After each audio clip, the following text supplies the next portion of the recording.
Hello, America, and to our friends around the world, greetings and welcome back to March is Women's Month.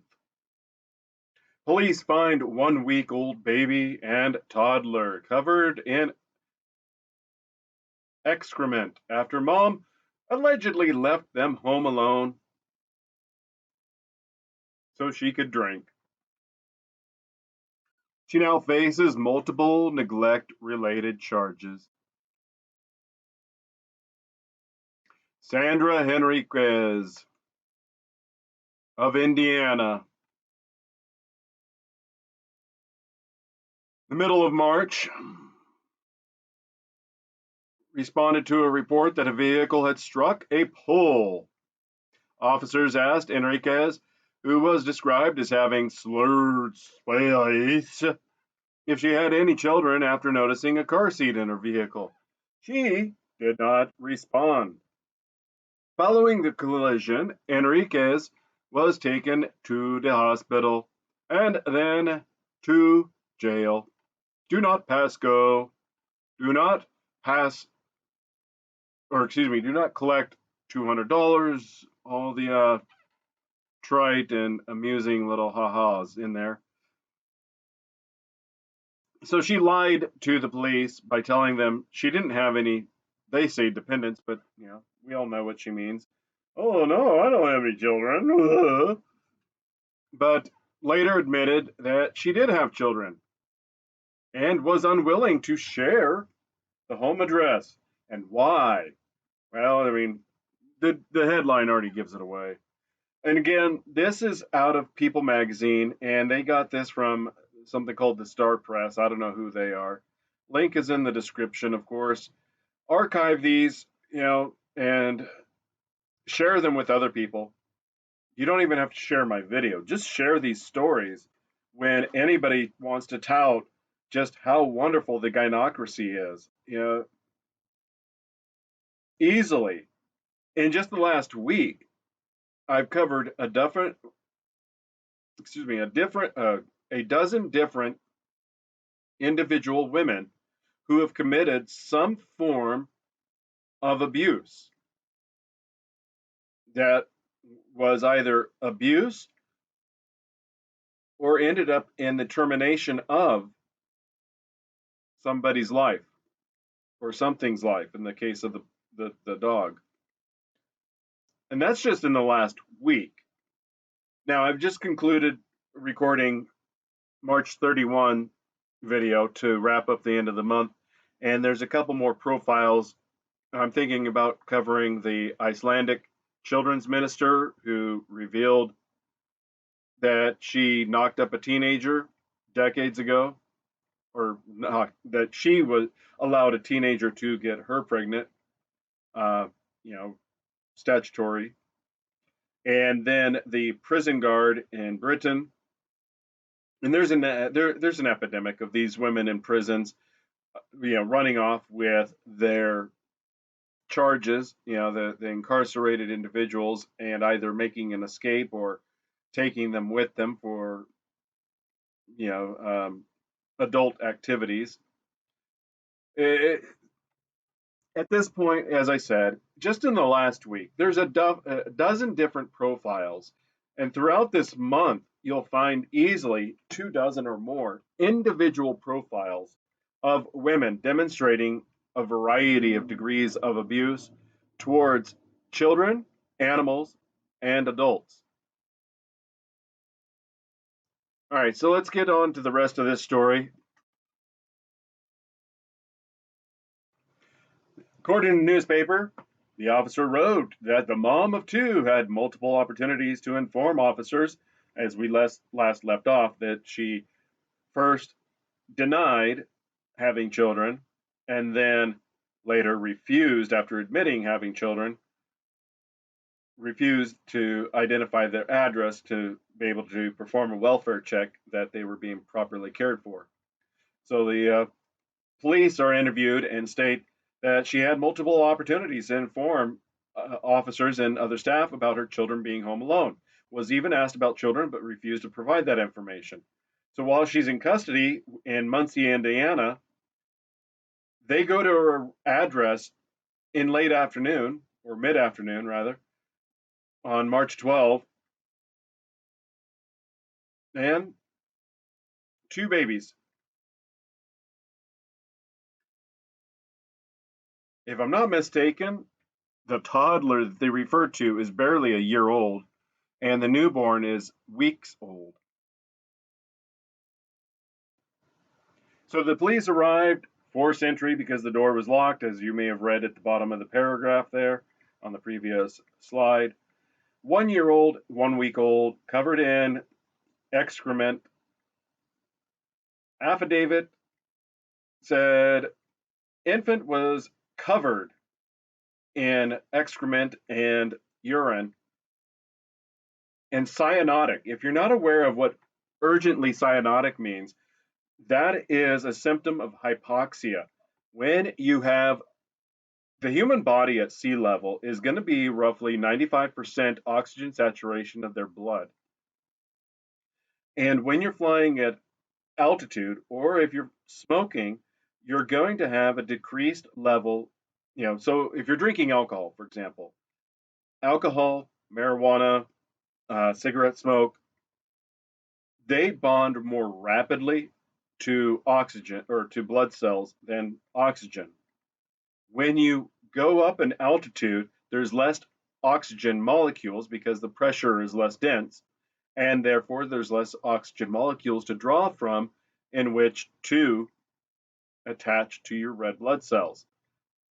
When that happens at a significant altitude, let's say 25,000 feet, after about a minute, you're going to start exhibiting symptoms of hypoxia. And one of those symptoms is bluing of the lips, bluing of the fingernail beds.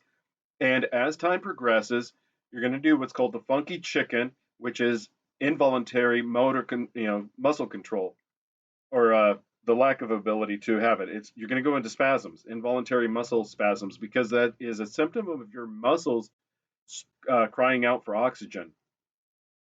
If you look this up under topics such as hypoxia demonstrations, aerospace physiology hypoxia demonstrations, you'll find videos of individuals demonstrating various levels of hypoxic sickness. This is something that I used to torture people with on a routine basis. I've gone through it, myself. I'm very well aware of what my hypoxia symptoms are, and during my flight training, that's something that I was able to educate my flight instructors on to a higher degree, as CFIs don't exactly go through the altitude chamber on a weekly basis. All right. Reportedly weighing less than when they were born. All right. So the 1 week old left the hospital weighing X, and now they were weighing significant percentage less than a week later. Blue in the hands, feet, the extremities, everything I just said, lips, and the hands, the fingers. Yeah, so something like that, what we would call it is gang loading the regulator, which means 100% oxygen at with a high pressure. There is a inches of mercury pressure, water pressure designation that we would provide to the students during our training, or subjects, as I like to refer to them. But joking aside, you want to get that positive oxygen pressure going into the system as rapidly as possible. You want the body to absorb enough oxygen that especially at altitude, to offset potentials for altitude sickness, such as hypoxia, and the bends. Any levels of nitrogen that aren't treated, if you are going into a spasm through hypoxia and you haven't fully purged nitrogen out of your system, you risk agitating it. And think of shaking a soda pop can up and then opening it. That's the same idea as altitude sickness with the bends and other situations such as that. That nitrogen just, starts popping like popcorn, when the heated oil starts going. All right, so getting back to this, they rushed the newborn to the hospital. and they most likely put it under positive oxygen treatment. Yeah, admitted hospital, feeding tube, and the 1 year old was okay, but with a full diaper. All right. She allegedly told police she left her home just after nearly 15 hours. These children were left alone, locked in a home for over 14 hours, bordering on 15 hours, if not more. She left them to go to the liquor store, but ended up at a bar. Big Shots Pub. There's your shot at infamy, Big Shots Pub, knowing full well that your clientele are negligent mothers abandoning their children to die. She told detectives she drank an entire six-pack before she left, hence the crashing into the pole and being slurred speech and all that nonsense. Based on the alleged admissions, yeah, 14 hours alone at the residence. And that's even if she's being honest. I don't think she's being honest. A dog was caged without food or water, so now she's got animal neglect in addition to the multiple child abuse charges. This is insanity. You know, People Magazine tried to get comment, but nobody wants to talk to them. I can't say that I blame them. I wouldn't want to talk to People Magazine. They're a trash rag, other than uh, they've been able to provide a wealth of stories for this last week. All right, going back about as of today's date of recording, 2 weeks ago, Henriquez was being held on a bail or held in jail on $42,500 bond. I'm not certain how it works, bail and bond. I mean, as a private investigator, never had to deal with that. You know, I gave my card to the local bonds agents, but they like having their bounty hunters. One is 10% of the other. So I don't know if that means she's being held on $425,000 or what. But regardless, if I've got 42 grand, I'm not using it to let a neglectful, abusive woman out of jail. She can sit and stew in her own headache. She's been charged with neglect of dependent resulting in serious bodily injury, neglect of dependent, abandonment, and 2 counts for neglect of dependent, all of which are felony charges. She also faces 1 count of felony obstruction of justice. Personally, I think it should be at least 2, or if not more, for each child, because she's refusing to identify that she had any children when she had 2, and she's refusing to provide the address to those 2 children.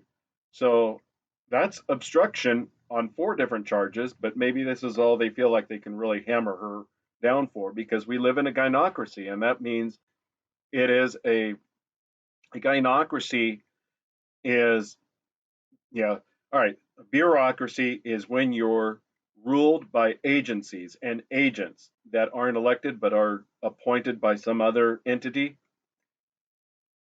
A gynocracy is when you're ruled over by a feminist or female dominated society that doesn't hold themselves accountable, just like a bureaucracy. He rules for thee, but not for me. And that's what a gynocracy is. Men are guilty by default of being boys or men. Women don't, should not be treated as such, which is absurd. They need to be treated just as harsh, probably even more so, because as I've stated repeatedly, women are skilled at social engineering and quite capable. If they can get away with it, they will do the fake tears. They will do the fake, uh, you know, sympathy cards and whatnot. You can watch these court TV type recordings of these people in court. Look at how they cover their face. I can't remember which woman it was, whether it was that Casey Anthony or one of them, or Susan Smith or whomever, but there's one that's notorious for making the rounds where she is covering half of her face as she's appearing to sob and being crying hysterically in court. In reality, what she was doing is she was masking her laughter at you know to disguise it, and that is a tactic that women do. And if left unchecked, they will master that muscle control.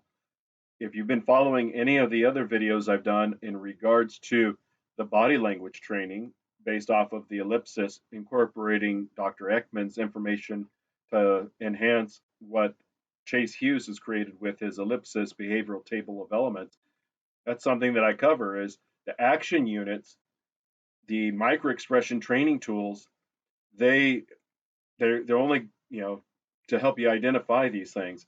But anyway, this is, I'm not sure where I'm going to put this, but remember, March is Women's Month, not just this year, but every year. And to look for stories such as this and let me know, and I will cover them for next year.